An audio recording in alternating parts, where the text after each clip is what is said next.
Hello, everyone, and welcome to the podcast today. We have Lindsay, and she has been in the med spa space for 20 years and is currently projected to hit 1 million revenue. Can you tell us about yourself? So my name is Lindsay Andronico. I am a internationally acclaimed nurse practitioner. I have been practicing for about 20 years, and I recently opened up Elite Medical Spa and Educational Institute here in Bedford, New Hampshire. And yes, we are projected at our 1 year mark to do $1 million. So, how did you go from $0 to $1 million in 9 months? Um, I think it takes a lot. It takes a lot of commitment and an amazing team. It's going to take a lot of marketing, but more than that, it takes results and patients feeling like they can trust you and that they are going to get the value out of your services. And that's not only just in your before and afters, but that's in your education and the way you treat them. And I think having practiced in Southern New Hampshire for a very long time, having the reputation made a big difference. Already having, a following for many years definitely played a big role. But also, marketing and putting money in towards that and Google and all of those things. But again, being more of a trusted provider, I would say, makes a big difference. Having the background in dermatology and wound care and surgery and plastics and all those things really played a big factor because at the end of the day, this is aesthetic medicine, but it's still medicine. Mm-hmm.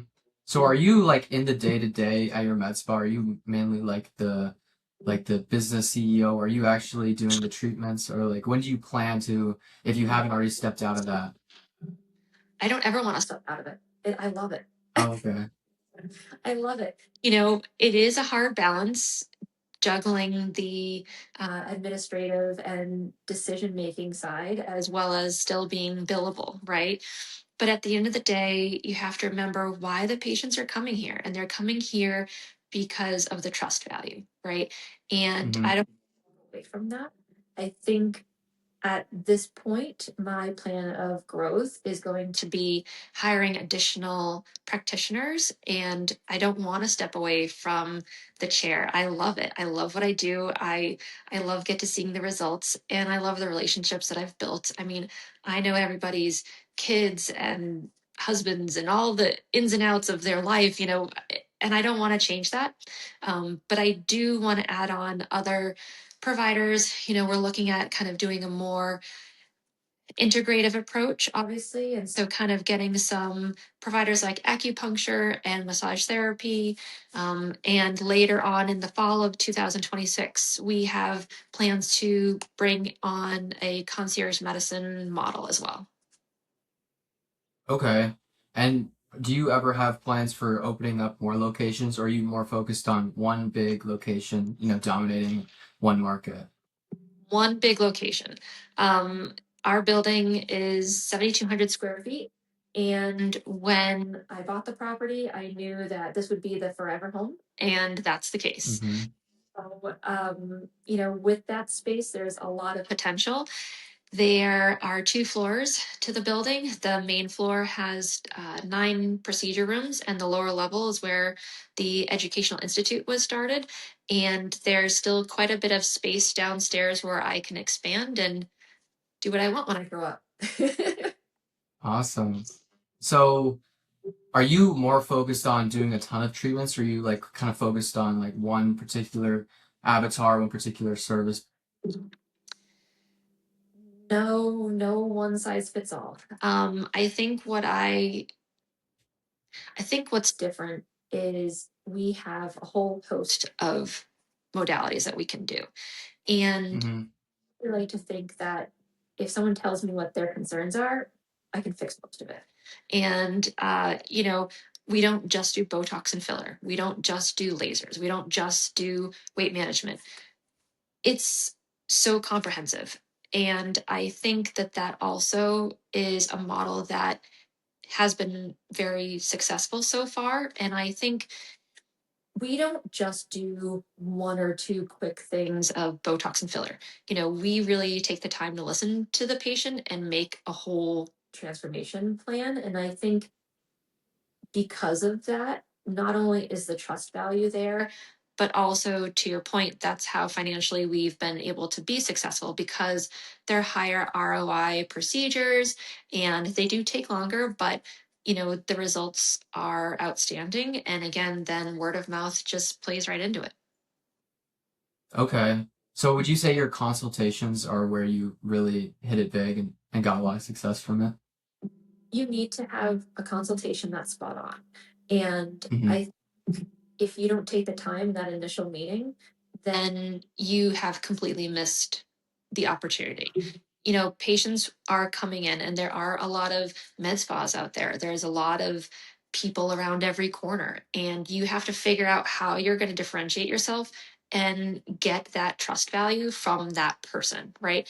And you have a very short window of doing that. That short window, if you're not capturing them, if you are not getting their trust initially, they're gone. They're going down the street.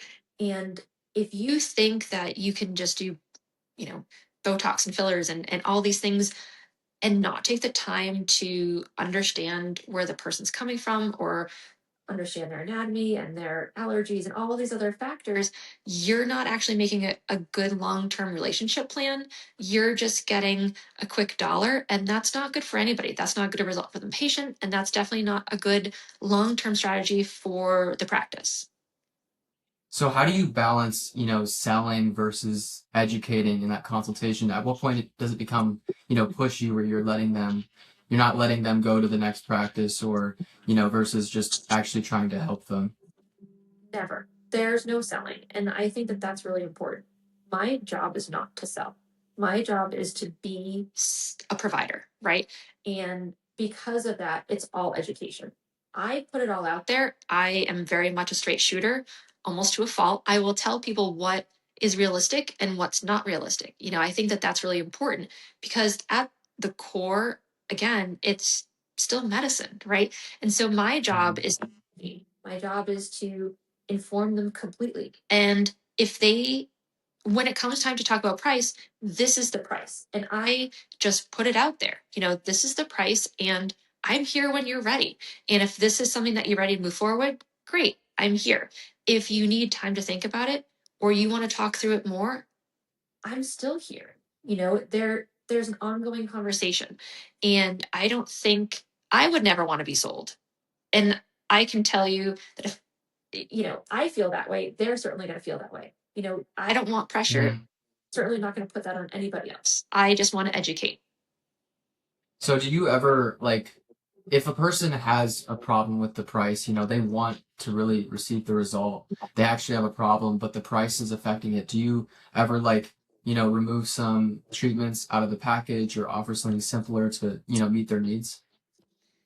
I think it depends on what it is. And I say that very specifically because I want them to get the results that they're looking for.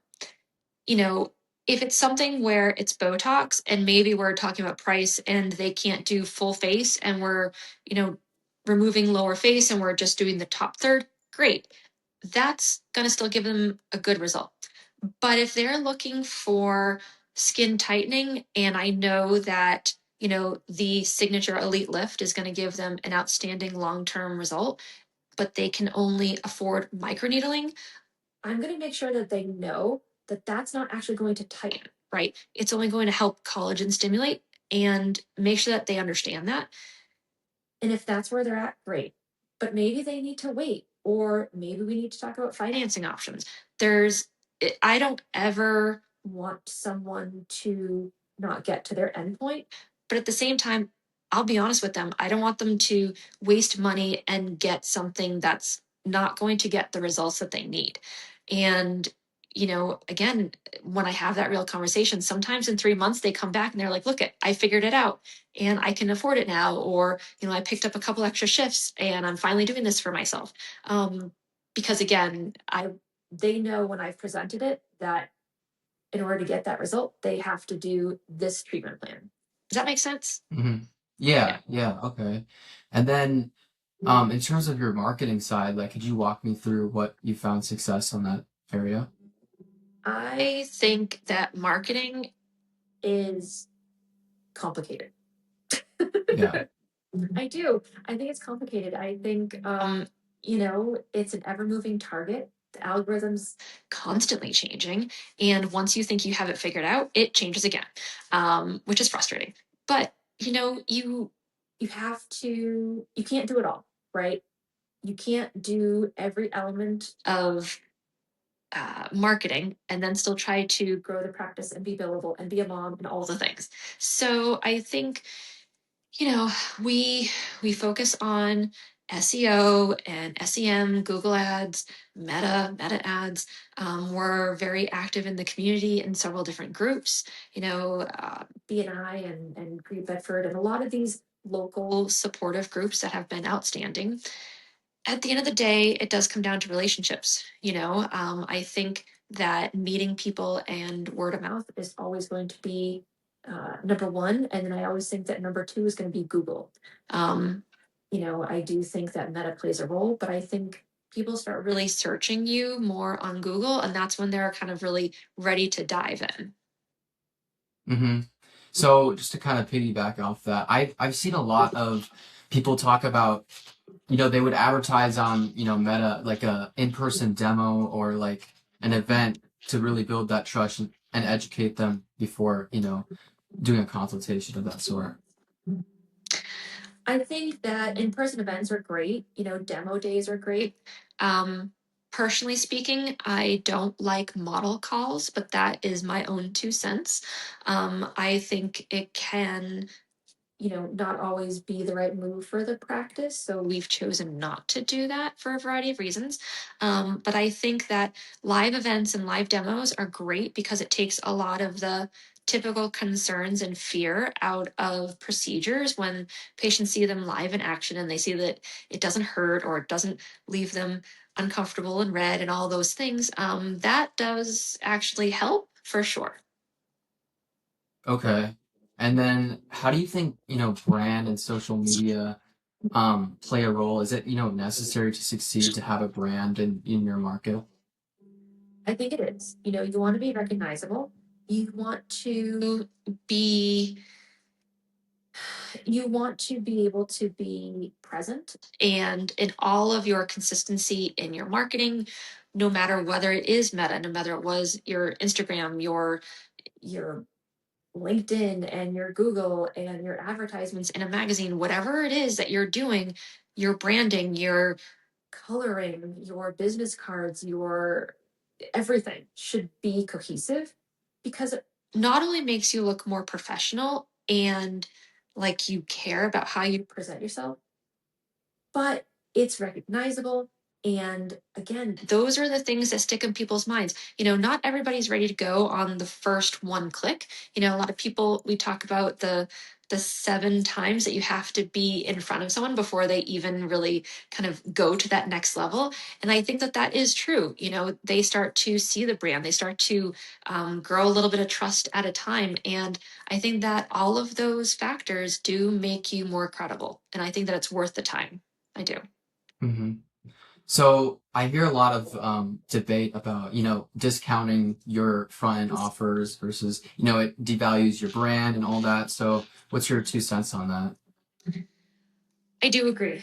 I think that if you want to have a new patient special, great. But I think if you are constantly throwing specials out there, and if you are someone who's doing Groupon or you're doing, you know, constantly promoting yourself as having all these open gaps or model calls and all these things, people will wait. They will wait for the special. And then you are going to have crickets the rest of the time unless you're running specials. And those are the people that are going to be seeking you out. And they're also the people who are going to hop from place to place. You really want a good core group of patients that you can grow your practice with. Because the rule of thumb always, no matter what the business is, your top 20% makes up like 60 to 80%, right? So you have to remember that's just the way business is. And that's most certainly the way that aesthetics is. And so you have to value those relationships and foster them. And if you have a revolving door of people who are waiting for the next sale, then that's a really hard model to grow your business on. Mm-hmm. For sure. And then I hear a lot about memberships, and I personally think those are huge for med spas. So is that something you implement? Yes, we implemented memberships, and I'm really glad that we did. It has been very beneficial. Patients see the value in it, and it also helps as a business keep that consistent revenue. And I think that we're only going to continue to grow in our memberships. And, it also keeps them in the practice, right? It keeps them coming more frequently and doing more things, and they, again, are building that relationship. They're building more trust. They're coming back to try new services that they may not have done in the past. They are maybe seeing a new provider in the office because maybe that monthly promotion is, a certain type of facial. And so they're meeting the new esthetician or whatever the case may be. They're top of mind, right? We always want to be top of mind when we think about a business because everybody's busy. The attention Mm-hmm. span of Americans is a couple of seconds. And if you're not top of mind, then you've lost that person. And as a member, when it's time for their monthly, membership perk, you're top of mind. You're getting that reminder and you are getting that text and you're like, oh my gosh, I have to go to Elite and get my monthly special or whatever it is. Or it's their birthday month and they're psyched to come in and get their birthday treatment. So it makes a big difference again in that relationship and the fact that they're not going other places. So you're keeping the revenue in as well as them seeing the value. And plus, psychologically, there's a lot that goes into that. Psychologically, once they're in and they're doing more services, they then have more spend. It's just kind of the way that that element works in business and psychology. For sure. So if you're just starting a med spa, Mhm. like what are the steps you can take to get those first few clients? Because I see a lot of people, they struggle to get their first clients going. I think it is very hard. It's very hard in this space. I think that people want to get out of the hospital, and I understand that. It is very difficult. And I think that if you don't have experience in, something along the lines of skincare, right? If you don't have dermatology, if you don't have, plastic surgery, wound care, something along those lines, if you don't have knowledge of skin and tissue and healing, and you're just coming from pediatrics or you're just coming from med surge, it is a hard transition. It is very hard. And again, that's just my 2 cents. But I think that you'll find that you're going to face a lot more barriers and that complications will happen. And if you're not comfortable with how to handle those complications, then you're also going to struggle, right? Um, and a lot of people who are just starting out want to come over from being on a floor or in the hospital. And you know, it is a learning curve. It is a learning curve. Giving someone their Lovenox injection after surgery is definitely not the same as doing lip filler. You have to really have a very gentle hand and an artistic eye. It makes a big difference in the results that you give your patients. So, the biggest thing if people are looking to make that jump is education. Education and invest in your education. Do lots of trainings. Try to start to get a job, outpatient dermatology, plastics, something along those lines. Try to get a job in a med spa. Try to see if you can get an apprenticeship. A lot of times you'll find that there are institutions that will do that. We might be doing it again potentially next year at this point because we're trying to launch so many things at once. But that is in the plan. I think you need to just be willing to educate yourself, invest in yourself, and most importantly, trust in yourself. Because if you're going to take that dive, it's a big dive. And this industry is not for people who do not have the funds to invest in yourself or the practice. It's a lot. And you're sort of not going to dive into it with, a few $1,000s. You really need to go all in and know that devices and products and all of those things cost a lot of money. And, maybe you need to have an investor or something, but it's a big jump, and I think that not everybody's ready for it. That's why we've seen a lot of people close their doors who have tried. And again, I think that the right steps, in my opinion, are to get a good foundation, invest in your training, and if you're going to go for it and open your own place, have the financial backing, have a backup plan, and make sure that you're on the same page as your partner if you do have one, because you want to make sure that they know uh, it's going to be quite a wild ride. So at what point were you ready, to start a med spa? um, you know, I knew I was ready. I was ready probably about 5 years ago, and um, but I was ready as a professional, but I wasn't ready Hmm. with my kids were still very young, and it didn't feel like the right time. And, probably about at this point, a full year and a half ago is when I said, I'm doing this, hold my beer. And I just went for it. There was no one room in some sort of strip mall. There was no room rental. I was like, listen, I'm going to go buy this building that's over 7,000 square feet and get all these devices and just go for it. And I did. And I wouldn't trade it for the world. I wouldn't. And I had a lot of support from the very beginning, and that made a world of difference. It really did. That's awesome. I mean, having that experience in the first year of owning a business, for me personally, and a lot of people I know, that first year is really, really tough. So that's awesome that you got to experience that. So just in the world of 2026, how does a med spa like deal with, economic decline and, when people aren't looking to buy extra things, they're looking to save money. Mhm. I think two things. I think of the lipstick phenomenon. I don't know if you know what that is, but definitely check it No. out. Means is that even in times of economic depression, or where there are, definite dips in the economy, there is something called the lipstick phenomenon.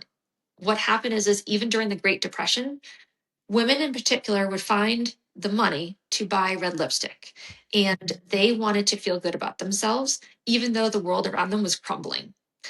And there is this element of, I can't control the entire world, but I can control what clothes I put on today. I can control how I do my hair or my makeup. And there is just something to be said for that. I think I think that that plays a role, and I think that people want to feel good in a world of chaos.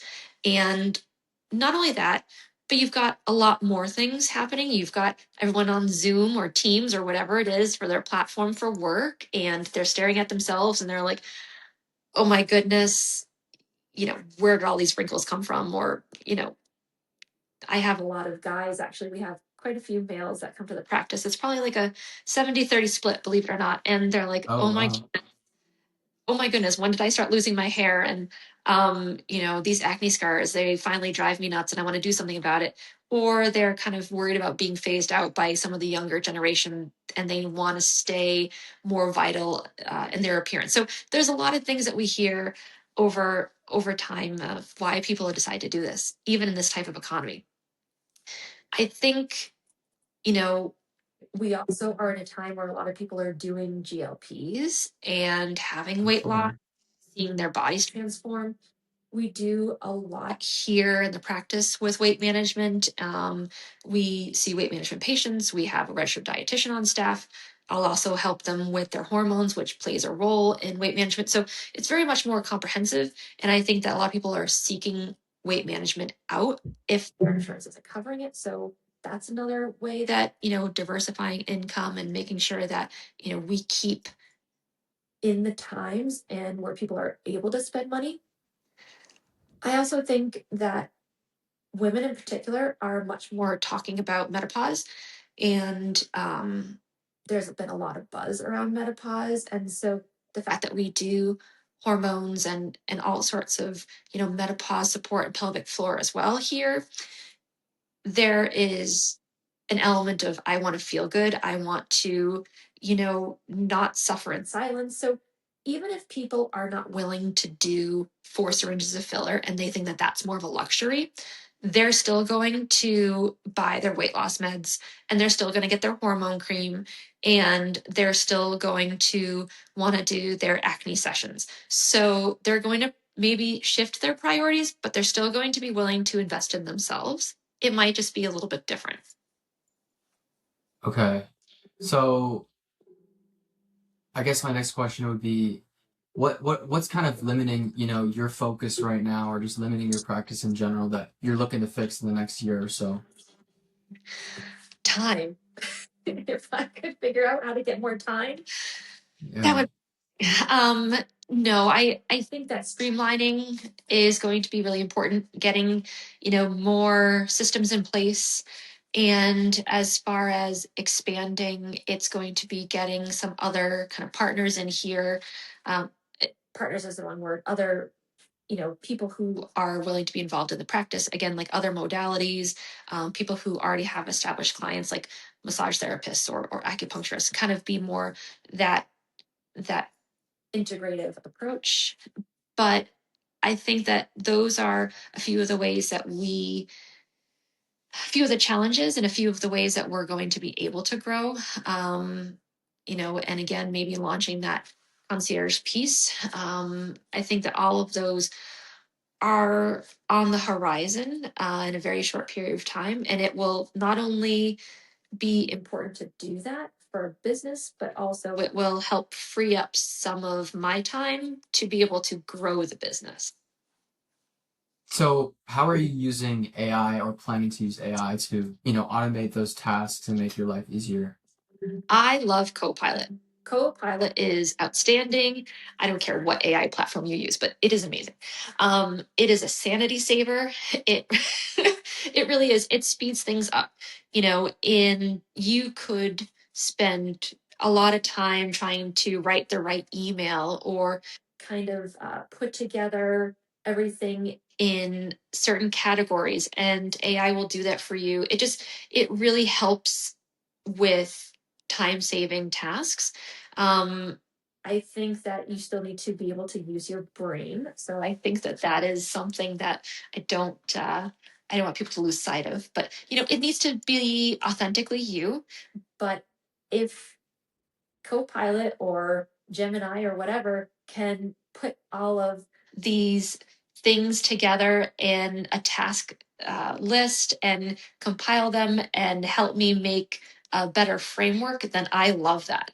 And that's only one piece of it. We have an AI platform that we partnered with Podium on, and they have developed a AI system where all of your messages from Instagram and Facebook and your incoming calls and text messages all funnel to one platform, and you can utilize that so that the whole team can be constantly in contact with their patients. Everything is in one funnel, so you don't miss it.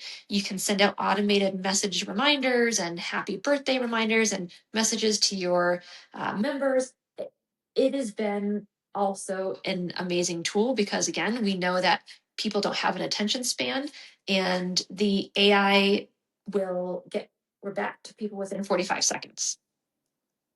Yeah. So I was talking to someone the other day, and they were really looking into voice AI, using AI receptionist. I personally don't think it's good enough yet, and I don't think it would be No, good, but I was just wondering your opinion on no, because you have to remember when you're in this type of a service industry, people still want to feel that connection. And how would you feel, right? Like, I would feel like that feels cold, or they don't have enough staff, or like, I don't know, like, I might just hang up the phone. And I know that that's just me, but if I feel that way, other people on the patient side are going to feel that way. So I don't think that that's the right move. I understand the reasoning behind it, but I think you still need a warm human on the other side of it. And even if that takes kind of calling right back, then that's fine. But you need somebody who's going to be able to answer the questions, navigate the patient concerns, and book them appropriately.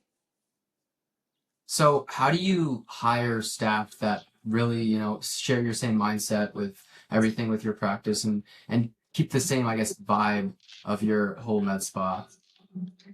Culture is everything. And, you're at work almost as much, some weeks more than you are at home.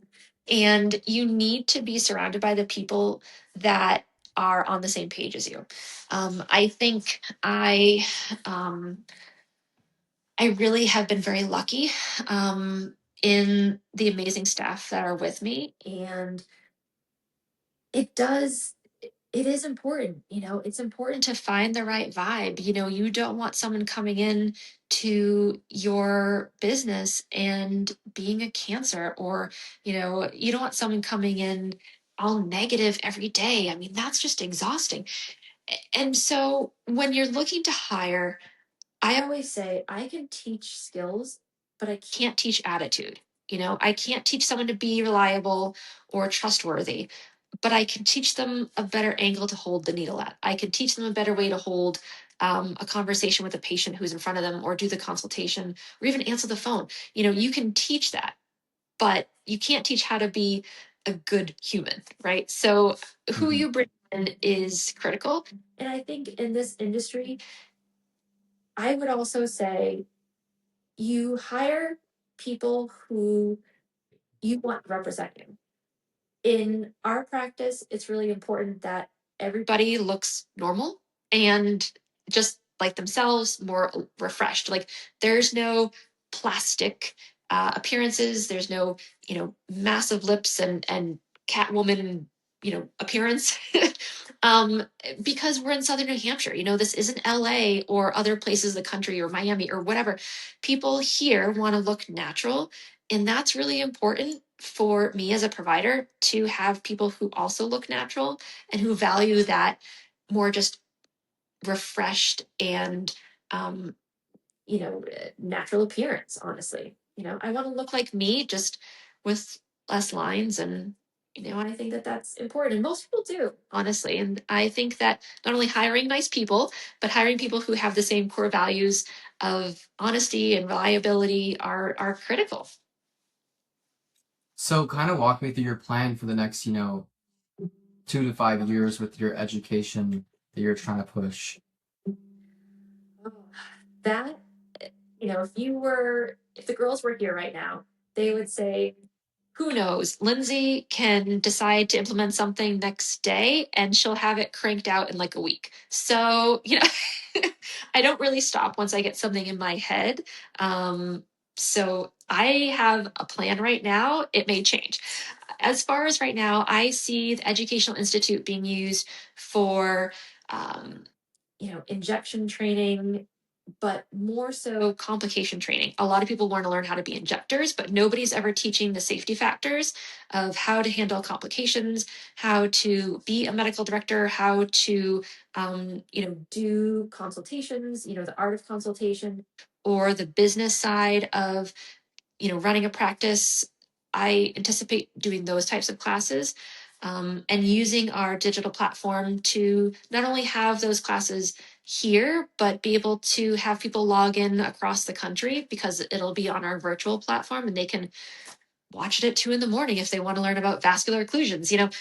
I think that that is going to be important. And again, it'll be for nurses and NPs and PAs. And I do also see at some point using the Educational Institute for launching more of a medical aesthetics program for estheticians as well as nurses who want to learn, about devices and advanced chemical peels and those types of things.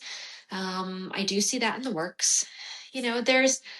There's so much. There is so much. And I do plan on opening it up shortly in the next year to other people who want to host their trainings here for like lash artists and, microblading artists. There's going to be a lot that's coming down the pipe. Awesome. So, um, I don't know if you're planning on doing like, a ton of social media for that or, building a brand with med spas. Is that in the game plan for you? I want it to be. I have, plans to do a series actually of podcasts, believe that or not. I started Oh. filming.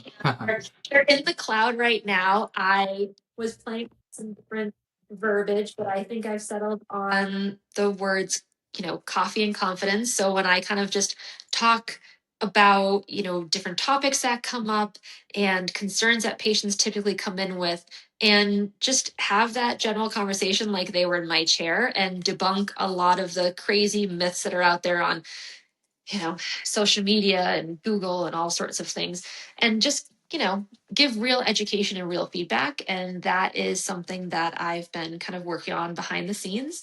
Um, I do want to extend that. I think there's a lot of misinformation, and I think, the only way to help others grow is to share what's in my brain, right? And share the knowledge and the experience, so that other patients, not only in my chair, but in other people's chairs, can get the best care that is available. So that's coming. But social media and the marketing and the videos and all of those things, it's a lot of work, quite frankly. And, I think I haven't figured out a smooth way to do it yet. Maybe AI will keep getting better with that sooner than later, and they can help me speed up my editing time. But, right now it just Yeah. takes a lot of effort. But I don't know. I mean, that is changing by the day as well. So that's coming. It's coming. Well, I will say I just came up with this idea, but I see a lot of people, they have these, meta glasses that just film their Mhm. experience. Like they have like an ice cream shop, or they do phone repair or any sort of service business. They have these glasses and they just share raw footage. I think that would be really cool if you just had glasses. I don't know about the legal side of things, I but was going to if you just say. had if if they signed a form or whatever, but if you just had raw footage of the actual experience in the chair, what you say, I think if you just, and it would be super easy too. I mean, you just film your day to day actions and then you just did that and you post it every day. I think that would be really valuable to a lot Okay, of people. cool. That's But cool. yeah, the legal side, we have to figure that out. But I could okay. torture staff. I could make them sit in the chair and have them, get injected and talk to them through it. Yeah. Yeah, I mean, I think that would be really cool. Um, is there anything else you want to talk about?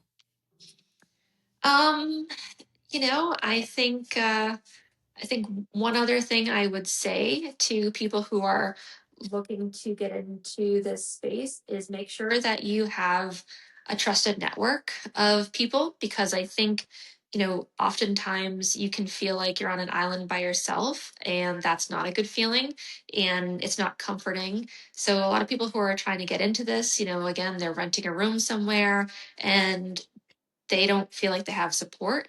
And I think if you're going to get into this business, you need to have a network. You need to have mentors or people that you can reach out to if something happens, or if you want to bounce an idea off of someone.